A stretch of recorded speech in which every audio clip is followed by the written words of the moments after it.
നമസ്കാരം. നീലകേശ് മഠം യൂട്യൂബ് ചാനലിലേക്ക് സ്വാഗതം. ഇന്നത്തെ അധ്യായത്തിൽ മിഥുന രാശിക്കാരുടെ മെയ് മാസത്തെ ഫലങ്ങളെ കുറിച്ചാണ് പറയുന്നത്. മിഥുന രാശിയിൽ മകീരത്തിന്റെ രണ്ടാമത്തെ പകുതി, തിരുവാതിര, പുണർദം മുക്കാൽ ഭാഗം വരുന്ന നക്ഷത്രങ്ങളാണ്. മിഥുനം രാശിക്കാരുടെ അധിപതി ബുധനാണ്.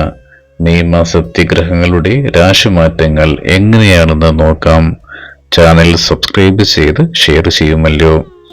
മിഥുനം രാശിയുടെ അധിപനായ ബുധൻ മെയ് 7 രാശിയുടെ 10ാം ഭാവമായ മീനം രാശിയിൽ നിന്ന് 11ാം ഭാവമായ മേടരാശിയിലേക്ക് മാറും.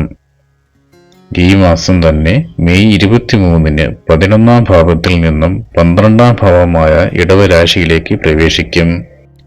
സൂര്യൻ മെയ് 15 രാശിയുടെ 11ാം ഭാവമായ മേടം രാശിയിൽ നിന്ന് 12ാം ഭാവമായ ഇടവം രാശിയിലേക്ക് പ്രവേശിക്കും.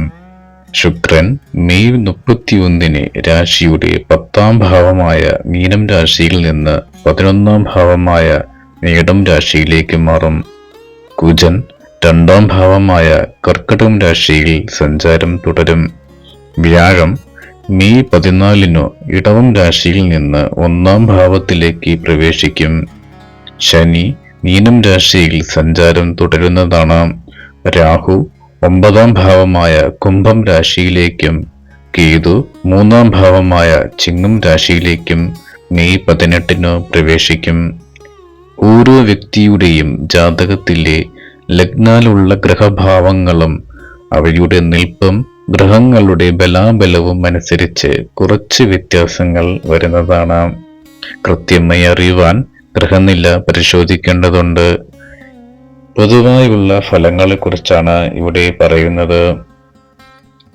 മകീരം നക്ഷത്ര ജാതർക്ക് പുരുഷന്മാർക്ക് മെയ് മാസത്തിൽ അനുകൂല സമയവും സ്ത്രീ ജനങ്ങൾക്ക് ഗുണദോഷ സമ്മിശ്രമായ ഫലങ്ങളാണ് ലഭിക്കുക. ഉദ്യോഗപരമായി കഴിഞ്ഞ കാലങ്ങളിൽ വന്നിരുന്ന സ്ട്രെസ് കുറയുവാനും ഉദ്യോഗത്തിൽ ശ്രദ്ധ കൊടുക്കുവാനും സാധിക്കും.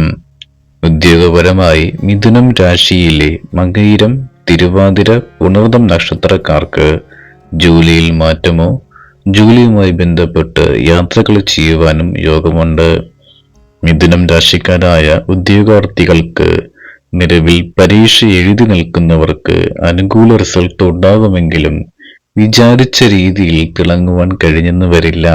അതുപോലെ മത്സര പരീക്ഷകൾക്ക് തയ്യാറെടുക്കുന്ന മിഥുനം രാശിക്കാർക്ക് മെയ് പകുതി കഴിഞ്ഞാണ് ഗുണകരമായി വരുന്നത്. പഠനകാര്യങ്ങളിൽ ലാഗ് മാറ്റി കൂടുതൽ ശ്രദ്ധയോടെ പഠിച്ച് മുൻപോട്ട് പോവുക.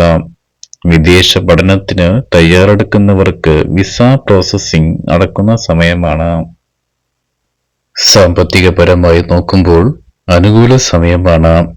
പണത്തിന്റെ ആവശ്യതകൾ കൂടി വരുന്ന സമയമാണ്. മെയ് പകുതിക്ക് ശേഷം കുടുംബത്തിനും സുഹൃത്തുക്കൾക്ക് വേണ്ടിയും പണം ചെലവഴിക്കുവാൻ യോഗം കാണുന്നുണ്ട്. നിയമപരമായി പ്രൊസീഡിങ്സ് ഉള്ളവർക്ക് ചെറിയൊരു ലാഗ് ഉണ്ടെങ്കിലും മാസാവസാനം കാര്യങ്ങൾ മെച്ചപ്പെട്ടു വരുന്നതാണ്. കുടുംബത്തിൽ മംഗളകർമ്മങ്ങൾ നടക്കുവാനും വിവാഹിതർക്ക് സന്താന ഭാഗ്യത്തിനും യോഗമുള്ള സമയമാണ്. ആരോഗ്യപരമായി നോക്കുമ്പോൾ മെയ് മാസത്തിലെ ആദ്യത്തെ പകുതി അനുകൂലവും രണ്ടാമത്തെ പകുതിയിൽ കുറച്ചു മോശവുമായതിനാൽ ആഹാര വസ്തുക്കളിൽ നിന്നും ഉദര സംബന്ധമായി ബുദ്ധിമുട്ടുകൾ വരുവാനും അതുപോലെ അലർജി പോലുള്ള അസുഖങ്ങൾ വരുവാനും സാധ്യത കാണുന്നുണ്ട്. അടുത്ത ബന്ധുവിന്റെ മരണവാർത്ത കേൾക്കുവാനുമുള്ള യോഗം ഈ ഒരു മാസം കാണുന്നുണ്ട്. അടുത്തതായി ബിസിനസ് പരമായി മിഥുനം കൂറുകാർക്ക് ലാഭമുണ്ടാകുവാൻ യോഗമുണ്ട്. മാസാവസാനത്തിലെ വരവ് ചെലവ് ഇനങ്ങളിൽ ഉണ്ടാകുന്ന വ്യത്യാസങ്ങൾ കൂട്ടുകച്ചവടത്തിൽ നിൽക്കുന്നവർ തമ്മിൽ അഭിപ്രായ വ്യത്യാസങ്ങൾ ഉണ്ടാകുവാൻ ഇടയുണ്ട്.